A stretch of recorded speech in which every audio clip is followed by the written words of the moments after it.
राजधानी दिल्ली की कुछ झुग्गी बस्तियों पर एक बार फिर से उजड़ने का खतरा मंडरा रहा है, क्योंकि कुछ झुग्गी बस्तियों को नोटिस आए हैं और ये कहा गया है कि 6 मार्च तक वो इन झुग्गी बस्तियों को खाली कर दें, नहीं तो उन्हें हटा दिया जाएगा।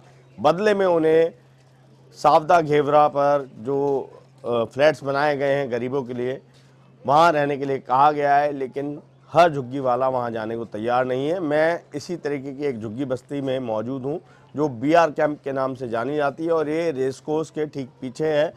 और यहाँ पर जो अधिकतर लोग हैं वो या तो रेस कोर्स में या गोल्फ कोर्स में या आसपास के पेट्रोल पंप आदि में काम करने वाले दिहाड़ी मजदूर आप कह सकते हैं वो हैं, या फिर और जो नए बच्चे हैं वो कुछ प्राइवेट जॉब्स कर रहे हैं।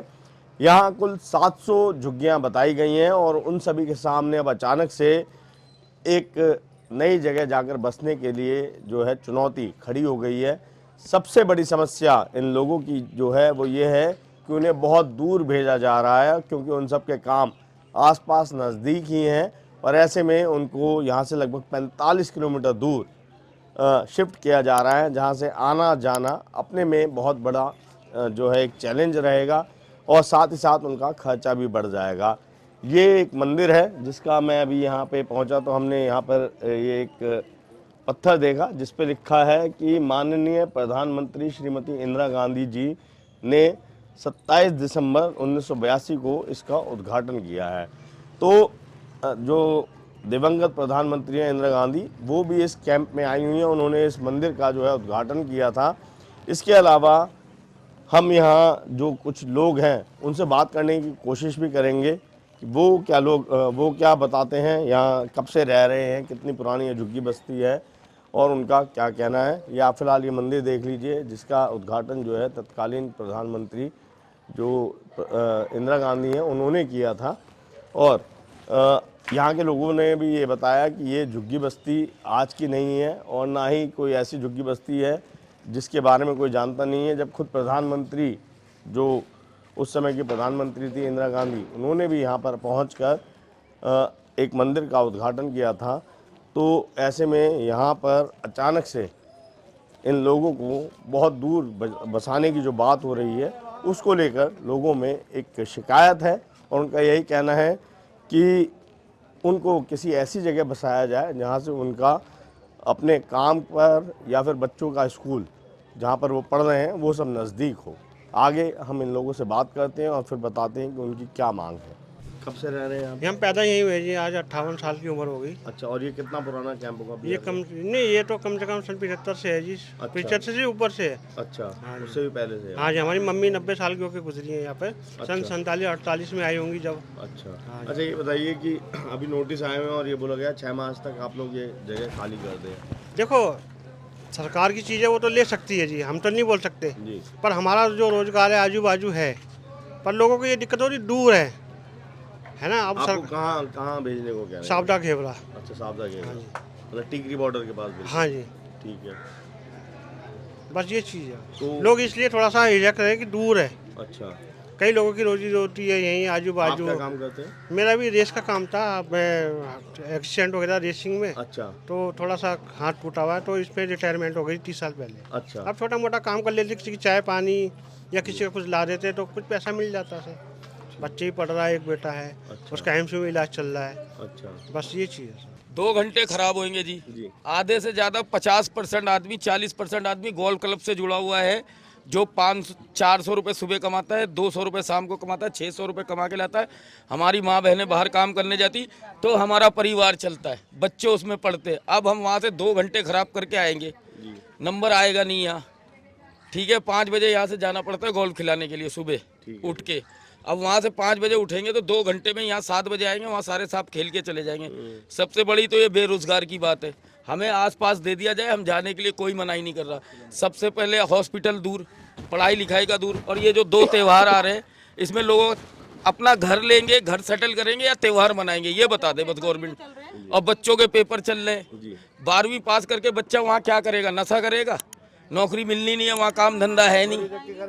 चोरी उचक्की करेगा, फिर सरकार उसको उठा के बंद कर देगी, कहेगी ये टेररिस्ट है, ये वो है, इसने ये डाका डाला, इसने ये करा, इसने चैन खींच ली, इसने ये कर दिया। तो अभी जैसे आप लोग यहाँ कितनी झुग्गी बस्ती मतलब यहाँ 700 है। 700 हाँ 700 परिवार रहते हैं 700 झुग्गी है, 700 झुग्गी है 700 झुग्गी है। ठीक है 700 झुग्गी में उसमें समझ लो आप, किसी के 3 बच्चे, किसी के 4 बच्चे, कोई अपने माँ बाप के संग, बच्चों के संग, सबके संग रहता है, उसमें गुजारा होता है। किसी की माँ बहन काम कर रही, कोई किसी की बीवी काम कर रही है, दिहाड़ी मजदूरी, जैसे कोई रेल भवन पे काम कर रहा है, कोई कृषि भवन पे काम कर रहा है, कोई इंडिया गेट, कोई पीएम हाउस में लगा जड़ी बूटियों में, कोई माली का काम कर रहा है। आधे से ज़्यादा लोग घोड़ों से जुड़े हुए। अभी वो वहाँ से कितनी बजे आएंगे? अगर चलो परिवार को वहाँ छोड़ भी देंगे तो ये 10,000 रुपये होगा क्या? वहाँ काम धंधा है कोई? गवर्नमेंट दे रही है वहाँ? क्या करते हो आप? सर मैं जॉब करता हूँ अभी सेल्स में, अच्छा और यहीं पे रहा हूँ मैं। 22-23 साल उम्र है मेरी मम्मी यहीं पैदा हुई हैं। अच्छा मेरे नाना किसी टाइम में इंडिपेंडेंस से पहले से यहाँ से रह रहे हैं। ऐसा नहीं है कि ये 10 साल 20 साल 30 साल पुरानी हाउसिंग है या कॉम्प्लेक्स है जो भी लोगों ने आके बसा ली। ये आज़ादी से पहले, इंडिपेंडेंस से पहले लोग यहाँ रह रहे हैं और बहुत साल हो गए हैं। हमारा मुद्दा सिर्फ इस पे नहीं है कि हमें सिर्फ भेज दिया जाए या हमारे घर ना तोड़े जाएं, या हमारी ज़मीन है। ज़मीन के लिए जी हमारा लड़ना हमारा है ही नहीं। ये जयपुर के राजा के पोलो, जो यहाँ पोलो ग्राउंड है जिसका, उसने ये ज़मीन डोनेशन में दी थी जी। तो अब डोनेटेड ज़मीन पे तो जी LDO का, गवर्नमेंट का एक वो होता है कब्जा, उस पर तो हम जी उस पर वो कर नहीं रहे। लेकिन बट हमारा मेन मुद्दा है जी, जो हमारे पे घेवर पे 45 किलोमीटर दूर जो हमें जगह दी जा रही है। अब जी हमारा जो बंदे, हमारी एम्प्लॉयमेंट यही है 1-2 किलोमीटर के अंदर। हमारा चल जाता था जी, हमारी 13-14 हज़ार रुपये सैलरी थी, 3-4 हज़ार 5 हज़ार रुपये कन्वेंस के बच जाते थे। आज की डेट पे हम अपनी कंपनी वाले को क्या बोले कि हमारी नौकरी 25 हज़ार कर दो या 30 हज़ार कर दो जी, हमको 40 किलोमीटर दूर भेजा जा रहा है। या सरकार वहाँ पे हमें कोई ऐसी फैसिलिटी दे, सारे काम दे, सब कुछ दे, तो जी हम समझ भी आता है जी। इलाका ऐसा है जी, वहाँ से 25 किलोमीटर 20-10 किलोमीटर तक रोड ही रोड है। बहन बेटी कोई अकेले रात बिरात चली जाएगी, कौन वो बचेगी नहीं बचेगी, उसका क्या सरकार वो बताएगी। BR कैंप और मस्जिद कैंप के बाद अब हम पहुंचे हैं DID कैंप में, और यहाँ पर एक स्थानीय निवासी हैं। क्या नाम है सर आपका? मेरा नाम है दिलवर सिंह। अच्छा, आप कितने साल से यहाँ रह रहे हो? कितनी उम्र है आपकी? मैं 72वां साल चल रहा है, अच्छा, और तकरीबन 55-56 साल से मैं यहाँ पे हूँ। यहाँ पे हैं। अच्छा यहाँ पहले मेरे पिताजी थे, अच्छा, वो रिटायर हुए। वो कहाँ जॉब करते थे? यहाँ DID में। अच्छा, DID में, आर्मी में मतलब? हाँ, तकरीबन 2 साल कच्चे में जी। और 40 साल परमानेंट। ठीक है। 42 साल मैं नौकरी करके किया, 12 साल मुझे रिटायरमेंट हो गया। आप यहीं DID से रिटायर यहीं हो? DID से ठीक है। अब हम तो हुए, अब हमारे बच्चे क्या करेंगे? तो एक ड्राइवर है, एक कोठी में, मतलब मालीगिरी के बंदे क्या कर रहे हैं? वहाँ कोई कोठियाँ हैं। तो आपको नोटिस कितने दिन पहले आया होगा? ये 6 तारीख जो है ना, मार्च को कर रहे हैं। अच्छा, 6 मार्च को खाली करने के लिए बोला? खाली करने के लिए बोल रहे हैं। अभी जिनके छोटे बच्चे, मेरे नाती है जी। उसका अभी एक भी पेपर नहीं हुआ। अच्छा, अभी 6 तारीख को उसके 2 पेपर, एक पेपर निकल जाएगा, बाकी पेपर कहाँ देगा? कौन सी क्लास में पढ़ रहा है? वो 9वीं क्लास में अच्छा, 9वीं क्लास में है। है ना। ठीक तो है। क्या हो रहा है, क्या अंधेरा हो रही है ये। और यहाँ पे कितनी झुग्गियाँ होंगी? यहाँ पे तकरीबन 70 झुग्गियाँ हैं। अच्छा, 70 हैं झुग्गियाँ। 70 यहाँ है, 30 झुग्गी आगे है, अच्छा, आगे। जहाँ से आप आए हो। अच्छा जी। तो बोलो मतलब क्या होगा? और ये कितनी पुरानी होगी झुग्गी? इसको तकरीबन ये 1946 में हमारे पिताजी कहते डिपो खड़ा हुआ। उस टाइम पे कुछ सिविलियन लगाए थे, जैसे कुछ चौकीदार, कुछ लेबर, कोई खाना बनाने वाला, कोई मोची। तो वो हम लोग को इन लोगों ने जगह दी थी कि भाई तुम दूर से क्यों आते हो, यहीं पे बस लो, यहीं पे। तो धीरे धीरे सब बसने लगे। पहले तो हमारा कॉरस्पॉन्डेंस भी यहीं से होता था सारा। ठीक है ना। ठीक है। अब सवाल यह है कि बच्चों का क्या होगा? हम तो मतलब ये कि हमारी उम्र गई जी। लेकिन हमारे बच्चों का क्या होगा? मेरा बर्थ प्लेस यही है। ठीक है। और कितनी उम्र है आपकी? मेरी 63 हो गई, स्टार्ट रनिंग है अभी। अच्छा। और उससे पहले मेरे पेरेंट्स, मेरे ग्रैंडफादर वो यहीं थे। मेरे फादर का बर्थ प्लेस भी यही है, सोच लो। अच्छा जी। तो लगा लो कम से कम 80 साल से यहाँ पे हैं। जी। ठीक है। और ये सप्लाई डिपो जो भी उन्होंने बताया, यहीं जॉब करते थे, यहीं रहते थे। हमारे पहले लेटर कॉरस्पॉन्डेंस वगैरह सप्लाई डिपो के एड्रेस पे आता था। अच्छा जी। हमारे सब कुछ वहीं का बना हुआ था। धीरे धीरे थोड़ा सा पॉपुलेशन बढ़ने लग गई, हम लोगों की मेजॉरिटी बढ़ने लग गई, कुछ घर भी बढ़ गए, बच्चे बड़े होने लगे, एडमिशन करा दिया, तो हमने अपना चेंज करा DID कैंप। इन्हीं के नाम से हमारा DID कैंप हो गया। अभी कई सालों से ये चल रहा है, आज तोड़ेंगे कल तोड़ेंगे। जो अभी ये सरकार जो बैठी हुई है, इसका ये था जहाँ झुग्गी वहीं मकान। और वो तो सब हुआ नहीं है, लेकिन नोटिस चिपका दिए जी 15 दिन, और टाइम देते हैं within 15 days you have to remove from here. अच्छा, खाली करना ही है। How it is possible? 15 दिन में क्या कर लेगा बच्चा?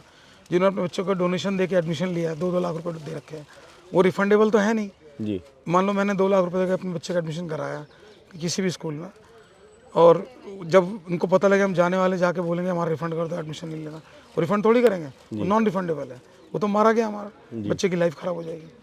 तो ऐसा कुछ तो कर नहीं रहे, बल्कि यहाँ के बोलते हैं कि वहाँ दे दिया जी, यहाँ से 40 किलोमीटर्स, अप्रॉक्स 40 किलोमीटर है वो, 40-50 किलो, घर से लेके वहाँ तक 50 किलोमीटर मान लो।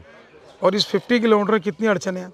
उधर एक रेलवे क्रॉसिंग है, अगर बच्चा इधर से निकल रहा है स्कूल के लिए और ट्रेन का टाइम हो गया, तो वो फाटक तो बंद होना ही है, कोई खोल थोड़ी सकता है उसको। जब तक ट्रेन पास नहीं हो जाती तब तक वो रहेगा। तो इसका मतलब स्कूल भी लेट पहुंचेगा, ड्यूटी भी लेट पहुंचेगा, और वहाँ से आएगा तो घर भी लेट पहुंचेगा। और यहाँ पे जितने भी लोग काम कर रहे हैं, 2-4 बंदे ऐसे हैं जो गवर्नमेंट जॉब में हैं, बाकी सब कैजुअल कॉन्ट्रैक्टर हैं, कॉन्ट्रैक्चुअल हैं, इनको 15-16 मैक्सिमम 18,000 रुपये। अब अगर वहाँ से आने जाने को 8-10 हज़ार रुपये अपना खर्चा करेगा, 10,000 बच्चे की वो लगाएगा और वैन को देगा, तो खाएगा क्या? कोई सोर्स ऑफ इनकम वहाँ है नहीं, पूरा जंगल है और वहाँ लुटेरे हैं सारे।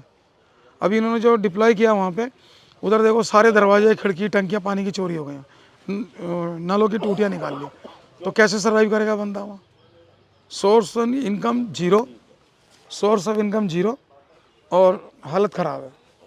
हम लोग तो यही सोच रहे हैं हमारा होगा क्या। मैं इस समय इस पोस्ट से ही बिल्कुल सटा हुआ मस्जिद कैंप है, वहाँ पहुँचा हूँ, और यहाँ पर भी जो है लोगों को नोटिस दिए गए हैं। ये देखिए जो बस आप देख रहे हैं, इस बस में यहाँ के लोग हैं उनको ले जाया जा रहा है घेवरा मोड़, सावदा घेवरा जो जगह है जहाँ पर इनको पक्का मकान देने की बात कही जा रही है, तो जो जा रहा है उसको ले जाया जा रहा है, और जो लोग हैं उनको मकान दिखाने के लिए ये सुविधा दी गई है सरकार की तरफ से। हालांकि यहाँ पर जो लोग थे उनसे हमने बात करने की कोशिश की, तो वो लोग डरे हुए हैं, उनके मन में संशय है बात करने में। लेकिन एक बुजुर्ग व्यक्ति मिले, उन्होंने बताया कि ये जो जगह है ये अंग्रेजों के ज़माने से जगह बसी हुई है, और समस्या है इसके सामने ये समस्या है कि यहाँ से भेजाकर बसाया जाएगा, जबकि इनका परिवार यहीं पे छोटा मोटा काम करता है, और जो बच्चे हैं वो नज़दीक के स्कूल में पढ़ रहे हैं। अस्पताल की जो सहूलियत है वो वहाँ वैसी नहीं है जैसी यहाँ मिल जाती है। ये सारे सवाल इनके मन में हैं, और इन्हीं सवालों की वजह से इनके मन में एक डर है कि नई जगह पर अगर सरकार बसाती है तो वहाँ पर जो जीना है वो कहीं दूभर ना हो जाए, क्योंकि सबकी रोजी रोटी यहीं आसपास से चल रही है।